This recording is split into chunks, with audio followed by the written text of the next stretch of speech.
Wait, there's a marathon. Oh my god. There's a marathon. Okay, yeah. So as we said, Muscle Beach, people just work out here. Wow, that's wild. What's up, guys? Yo, how's it going, brothers and sisters? Welcome back to another episode of Jack and Jill Go Up the Hill. What does that mean? No, I'm just kidding. I'm Barry. This is another episode of the Carcast, where we drive around places, usually in LA.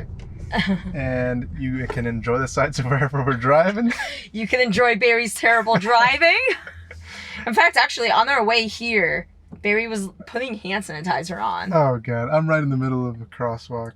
Yeah, this is just normal Barry things. Yeah. But listen, on the way here, Barry's putting on hand sanitizer while driving, and I'm not paying attention. And he's like, can you take over the wheel? And I'm like, wait, what? And we literally almost ram into the cars parked on the side of the street. Because he let go of the wheel. We were fine. Me. We were fine. I was totally under control. It was all under control. Oh my god, okay. We were fine. Whatever. Besides the point. This is a Carcast. You watch where we drive. You hear us talk if you want to. You can always just mute and just enjoy the ride. But today, where are we?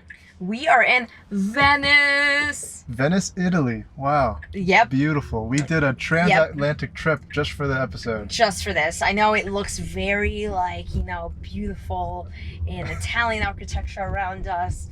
Wow, what a vibe. No, we're in Venice, California. Also known as the area of Venice Beach.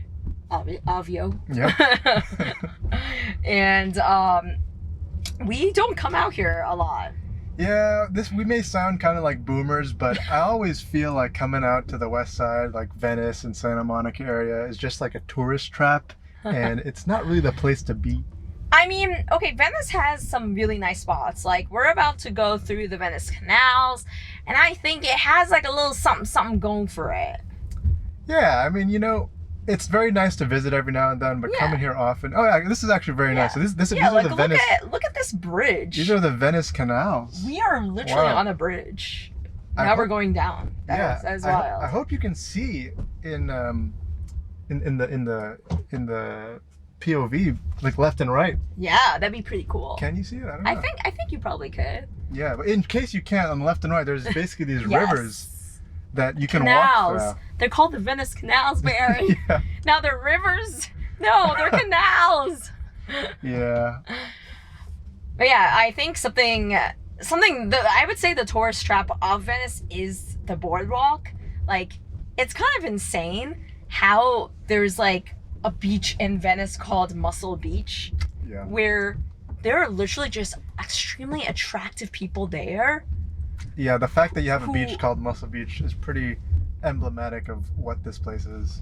Yeah, and they literally people, very attractive people. Oh wait, there's a marathon. Oh my god. There's a marathon. Okay, yeah. So as we said, Muscle Beach, people just work out here. Wow, that's wild. Venice is for the workout people. That's wild. Like, just as you're saying, all the attractive people. Wait. What? Okay, so the point is, Venice is full of hot people who work out. We just saw some runners at the Muscle Beach. There's literally gym equipment where they're all just there all day working out. And I really do not identify with this lifestyle. So I mean, like, I respect it. Yeah. I'm just confused by it. Like, I don't know. Like, Barry, would you ever dedicate your life to working out? I mean, like, straight up. That's not really me. I mean, don't get me wrong. I'm all about a healthy lifestyle. But I like achieving that through different means, through fun means, sports, etc. Wow. Yeah, but like, are sports fun? Yeah. Wait, what are you talking about? Sports are sports fun? Like, are they fun? When you're doing sports, you don't really feel like you're exercising because there's like a game, there's a competition of some sort. Are they fun? I guess, because I suck at them. I do not find them amusing. I find them very stressful. Stressful? Yes, because I suck at them. What sport are and you then I'm like, about? dang, I'm losing. You know why? Because the sport that the sport you did in high school was track. No, I did soccer for a little bit, for like a minute. You didn't like soccer? I played 5 minutes of soccer per game and I sucked. Like, straight up. Oh man. Well, I'm sorry to hear that. I guess, I will say sports like track and rowing, I did rowing in college, that you could argue is not very fun because that's just like who can put yourself through the biggest torture as as much as possible through a given amount of period of time. He woke up at like 5 a.m. for practice, and then again went to practice in the evening. Like that's just doesn't sound fun. Rowing as a sport is designed to be pretty, like, just masochistic, because He just used the SAT word. I don't know if I said it right, but I hope I used that right. Like in running, you run and you're like running towards the finish line, and you hope that the people that you're beating are behind you. But when you're rowing, you go backwards. Yeah, so that's all. If you're winning, you get to see everyone that you're beating, and if you're losing, you really can't tell how far the people are behind you. So you just have to so basically if you're losing in the race, you just have to keep pushing and pushing, even though you can't really know how close you are to beating the next person. So it's just it's a really tough sport. It does not sound very enjoyable to me. Yeah, not but, super enjoyable. I respect it. Barry got really jacked doing rowing for like a solid year and a half or 2 years. Yeah, I remember. So that was kind of fun. I came home after my freshman year of college, and my siblings thought I was on steroids. They're like, "There's no way in such a short period of time you get this jacked." Yeah. But I mean that's definitely much more fun than I'd say working out. I just can't imagine myself going to a gym and lifting weights every day consistently. I did specifically that for a while. The muscle gym on the boardwalk. Yeah, I don't know. That's like a whole different level. But yeah, we just passed through Abbot Kinney, the land of stores, and I'm very weird. Like I am not what you could. I'm not like the other girls. I do not actually enjoy shopping. Like I absolutely hate it. Okay. No. Listen. Check the bank statements. Check the credit card. Oh no, that's a different story. Online shopping is a different story. I'm specifically. Oh, that's what you mean. Okay, just specifically in-store shopping. I'm talking about in-store shopping, spending hours shopping, walking around. I do not find a joy in that, and it's kind of crazy because now we're in 2021. Online shopping is at a peak. I do not like to shop. I do not enjoy it. It's very unenjoyable to me, and I'm thinking to myself are brick and mortar stores ever just going to become obsolete? Nowadays, online shopping is at all-time peak in terms of the technological advancements. It's very easy to online shop. I can literally buy things so quickly. And do you what are your thoughts? I think we're biased. I mean, on the surface, I agree that online shopping is more convenient. That's how I shop, and that's how we shop. I think a lot of people that we know shop that way. But there's also the audience that really enjoys being in person, so that you can see the objects in real life and see the objects. you can see things and try them on, or not just clothes, but any sort of product. It's there physically in front of you. I think a lot of people value that. Okay. It's one of the things I think about the Tesla, for example. You buy the Tesla completely online. You don't see the car. That experience is amazing. We think it's amazing, but think about, I don't know, I'm just thinking perhaps our parents, they would probably want to see the car in person, but that's make what sure the it's all showroom good. is for. Yeah, but they want to see the actual thing that they're gonna receive. And when you shop at a car, when you shop at a car shop, you can actually be there. Okay. So I feel there is some value to brick and mortar stores for that audience. I don't know if it'll ever completely go away, but I think they would become less prominent in the future. But I can't imagine it would be completely erased from history, or completely erased from existence. I personally think that brick and mortar shops waste of money. First of all, imagine how much money all of these stores could save by not paying rent for physical stores. Just having warehouses, figuring out the supply chain management system, that's the move. That's the future. It's true. And I personally do not enjoy it. So yeah, I might be a little biased, but I think that these brick and mortar stores we're good. Let's replace it with restaurants. But can you imagine literally there's just no stores? Imagine Zara, for example. Zara is a very good online store. Right. But just imagine zero actual Zara brick and mortar stores. Okay. That seems a little weird, don't you think? You have a point there, but I guess it's less about all the stores you know, going like every single store closing down, and more about how I think it's the norm to be online only. Like there's a lot of examples, like Warby Park started off as online only and then opened brick and mortar stores, which to me almost seems like a little backwards if you think about it. Okay.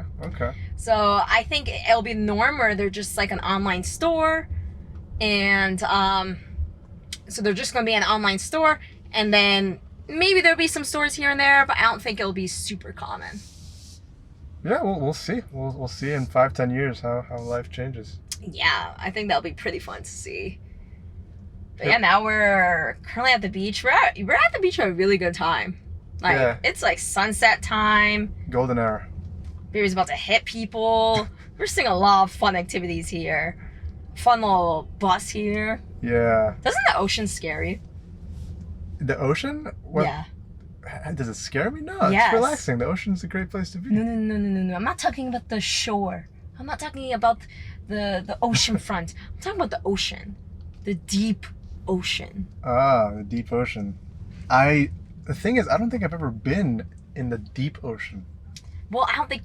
Well, what do you mean you don't think you don't know if you've ever been in the deep ocean?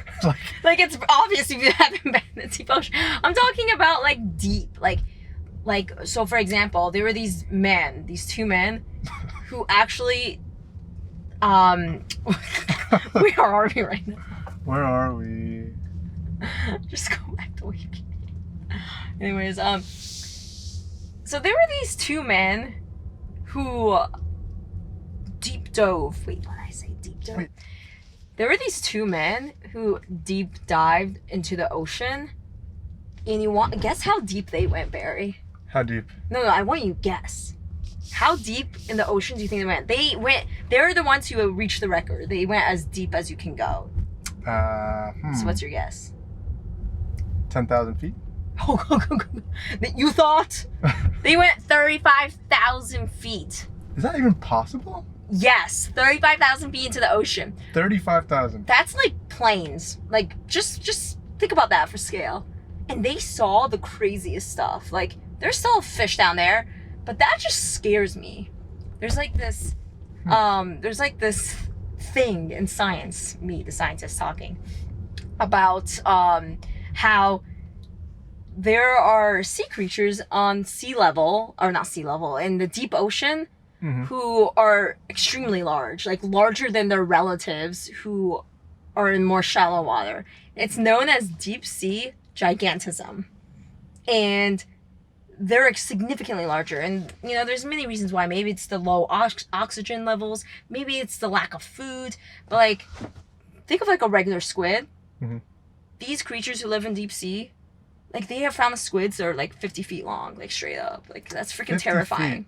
Terrifying. That's I'm so crazy. scared of the ocean. This sounds like one of those myths you find on Reddit. No, like, they found them. Where'd you find this? Sometimes they wash up, and they're like, what? Like, there are spider crabs where their legs are 12 feet long. There's photo evidence. And that's crazy. It's scary. So what I'm saying is that the ocean is a very scary place. That does sound pretty wild. I don't know if I can I don't even know if I can believe that. That's like a 50 feet squid. That a 50-foot squid seems a bit much, don't you think? I mean, there's evidence. We have seen the evidence. Did they like get the squid and like bring it out for like scientific examination? No, sometimes they like wash up. Sometimes it's just from actually diving into the ocean. They have a lot of cameras that they bring down to that level. And there's like photo evidence. Like, it's the scariest thing. Like, it's just so scary down there. Dang. Man, well, I'll have to check that out later today. Yeah, so the ocean scares me, but does the ocean scare you? You know, I associate the ocean with nice waves and relaxation. So I don't know if I can dissociate that from the ocean. I wouldn't say it's that scary. Okay, that's fair. That's fair. I do think I'm a beach guy. He's a beach guy. That's why he lives in LA. Yes, sir. All right, well, we're wrapping up here in Venice in the residential part on our way to get some dinner. Yes, sir. We're going to have some Indonesian food. Very excited. Yeah, That's why actually Coco couldn't come with us today for the carcast, because It's true. we always like to bring her around, but if we're gonna be going someplace, then it doesn't really work out. We don't want to leave her in the car for too long. It's true. It's true. Maybe next time. All right, well, I'll see you guys next time. Bye. Stay safe, peace and love. Peace out.